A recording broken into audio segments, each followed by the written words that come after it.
Salud, dinero y amor. Acá estoy yo, Saurio, con otro video lleno de información que nunca pediste sobre cosas que jamás vas a necesitar saber. Por ejemplo, ¿cuántas veces te sucedió estar buscando wifi gratis en la calle y que alguien te pregunte: Flaco, ¿es cierto que una mujer fue elegida papa? Probablemente nunca te ocurrió algo así y es por eso que es inútil que lo sepas.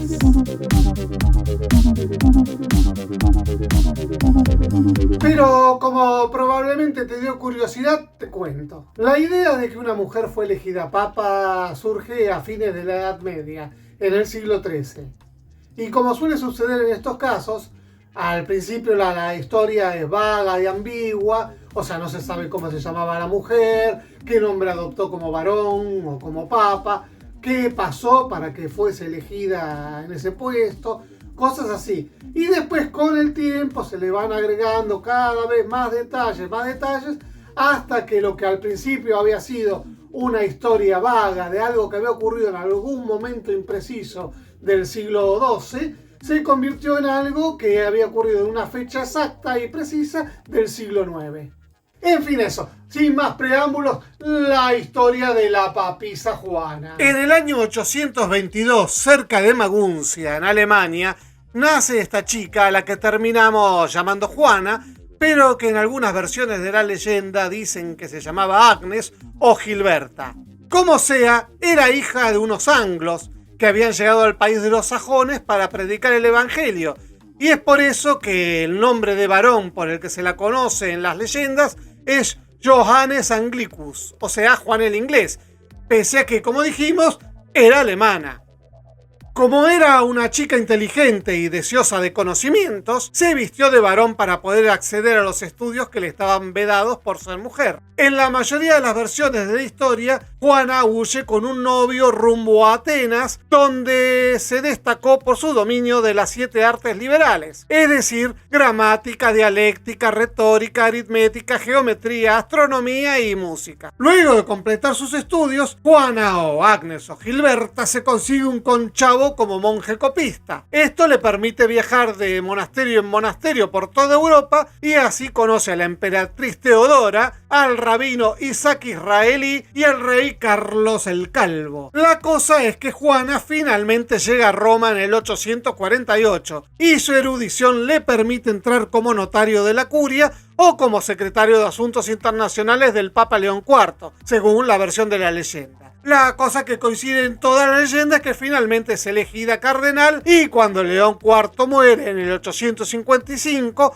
Juana, que aparentemente tenía bastante poder, se hace elegir papa con el nombre de Juan VIII o Benedicto III, según otras versiones. Y aquí viene el meollo del asunto. Porque un día, durante una cabalgata o una procesión, según sea quien cuenta la historia, el Papa Juan VIII Benedicto III de repente no tiene mejor idea que parir un crío en público.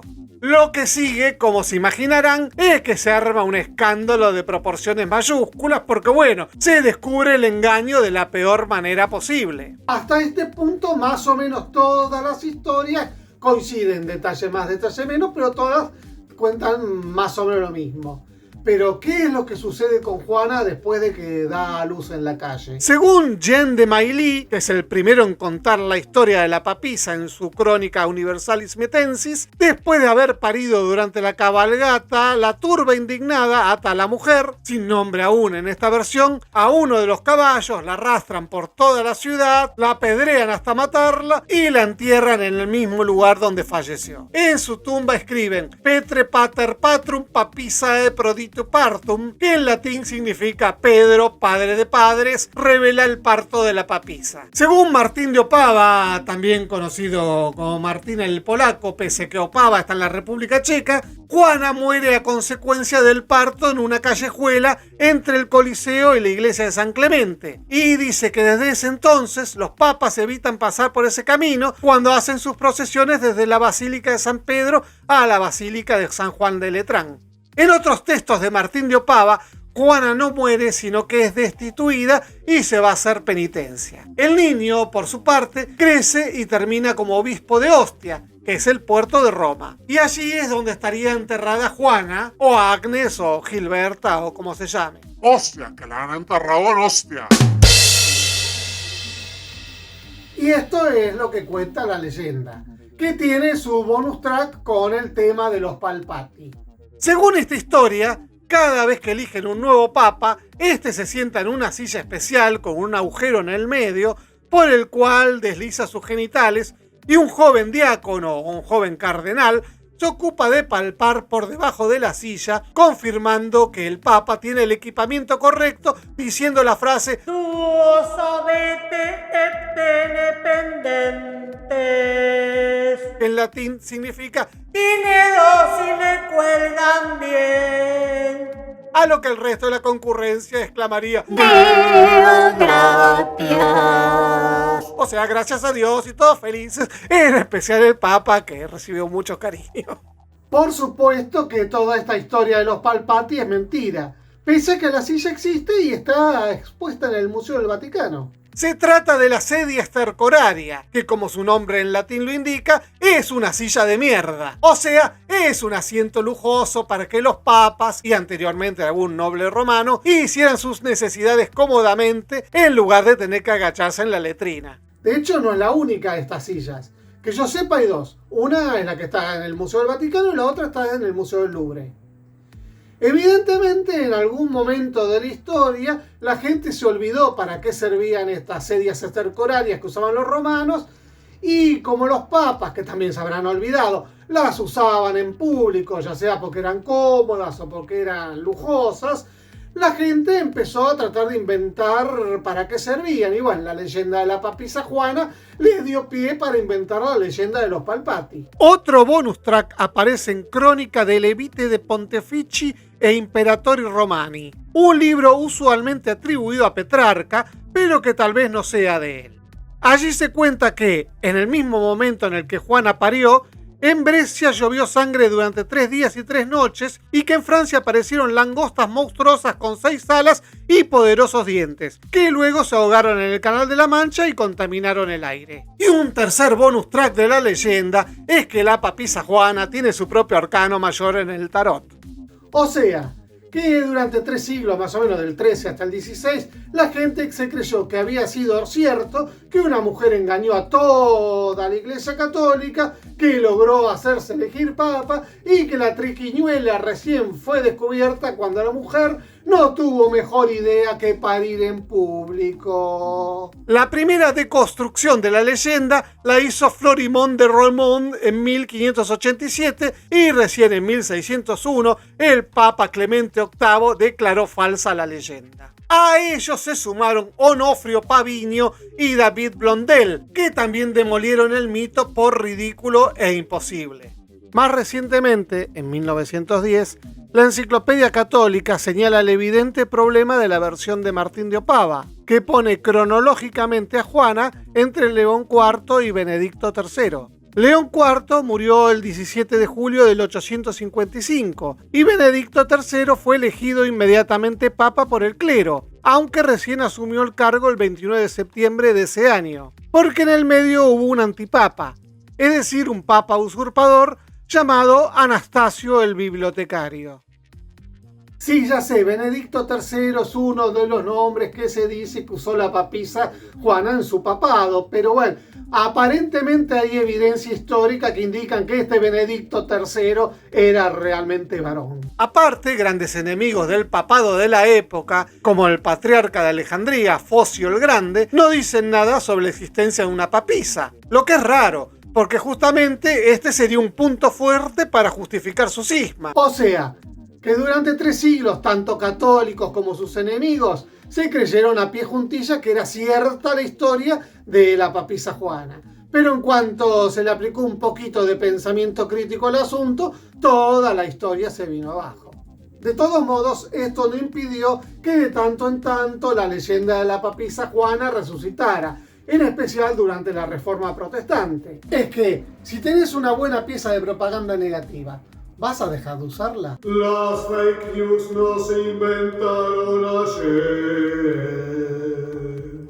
Porque de eso se trata la leyenda de la papisa Juana. de tirar noticias falsas sobre tu rival. Y si algo saben hacer muy bien los cristianos es pelearse entre ellos. No habían terminado de clavarlo a Jesús en la cruz, que ya se estaban tirando de los pelos unos contra los otros. Durante la Edad Media la gran rivalidad era entre la Iglesia de Roma y la Iglesia de Constantinopla. O, si se quiere, entre la Iglesia Católica y la Iglesia Ortodoxa. Pese a que técnicamente ambas dos iglesias se llaman católicas. Pero eso es algo que contaré en otro video si es que me acuerdo y si viene al caso contarlo.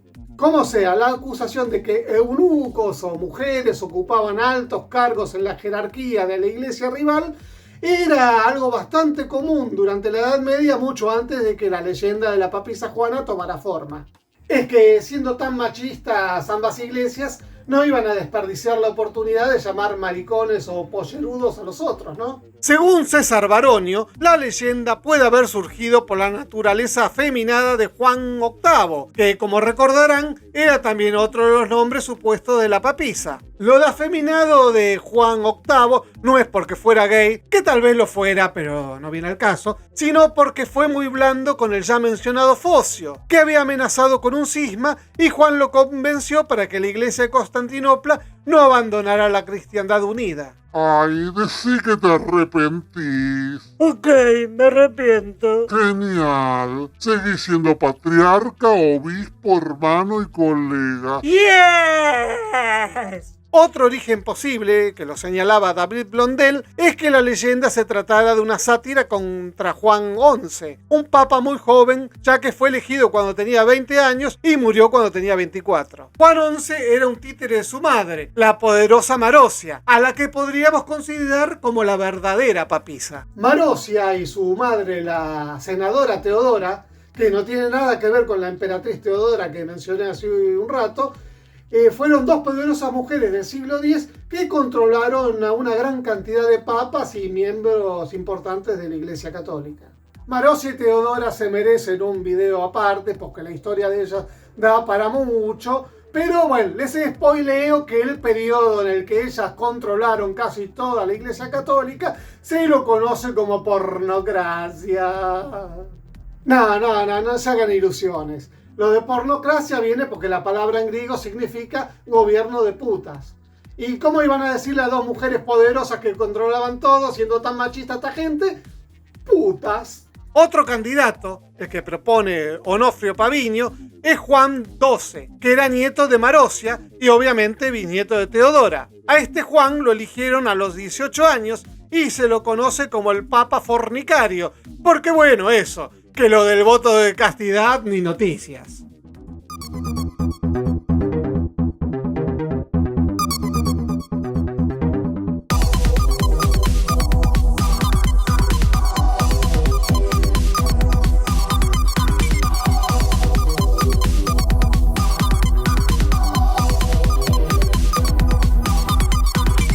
Realmente Juan XII es considerado uno de los peores papas de la historia. Es que era un desastre el pibe, especialmente en lo que vida licenciosa y desenfreno sexual se refiere. Para ir cerrando, agreguemos que el descubrimiento de ciertos restos del Imperio Romano fueron malinterpretados durante la Edad Media y sirvieron para apuntalar la leyenda de la papisa Juana. Por ejemplo, cerca del Coliseo se encontró una estatua de una mujer con un bebé a sus pies. Como la ropa de la mujer parecían una sotana o algo monacal, la gente interpretó que esa era la estatua de la papisa Juana. Encima, cerca de la estatua de esta mujer, se encontró una lápida que tenía inscrito P, Pat, Pat, P, P, P. O sea, la fórmula que decía Jean de Mailly que escribieron en la lápida de la papisa Juana. Claro que en este caso, las tres últimas P no significan papisa prodigio partum, sino propio pecunio pesuit, que es una fórmula latina para decir que lo pagó de su propio pecunio. Los dos pat podía sí seguir significando pater patrum, porque pater patrum podía ser abuelo. Y la enciclopedia católica dice que la primer P es un nombre propio, y por alguna razón dice que ese nombre propio es Papirio.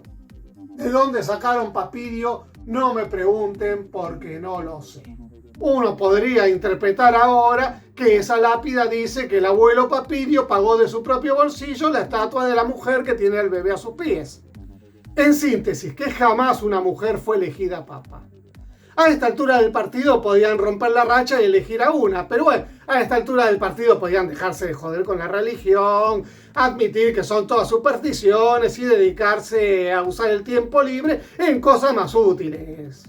Como por ejemplo, mirar todos los videos de este canal hasta el final, por favor, darle me gusta a todos, suscribirse al canal, darle clic a la campanita para que les avisen cuando subo nuevo material, recomendárselo a amigos, enemigos, familiares, clientes, gente por la calle, taxistas, qué sé yo, a todo el mundo. Y después también, si tienen ganas, vayan a cafecito.app/saurio y convídenme un cafecito porque les gustó este video. Y bueno, eso, nos vemos la próxima vez cuando venga con más información que nunca pediste sobre cosas que jamás te van a servir de nada saberlas.